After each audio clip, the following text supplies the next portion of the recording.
Make myself Ketons. Player 2 Teutons. Imp, and player 3 will be Spanish. Or why not?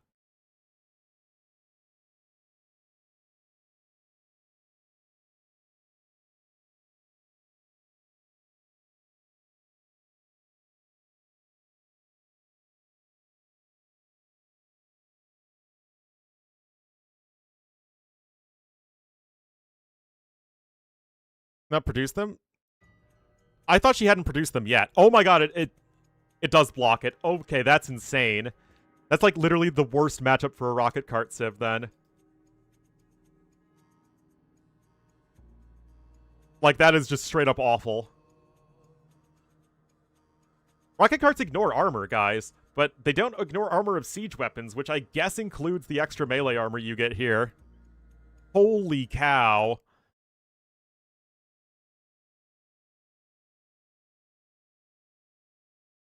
Oh, I don't think it's a bug. I think they just don't ignore siege armor. That's pretty crazy, though.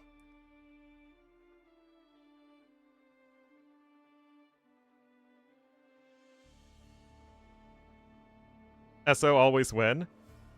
I can ask the devs about it. Yeah, I will. Anyway, guys, that is going to be it for me today. We will have the finals tomorrow, and I will be sure to cast that. Man, I was going to ask Kellar to cast with me, but he's freaking playing, man. Yeah, I was going to raid Otter, who is one of the main people who follow the Deathmatch community. So I'll go ahead and raid him.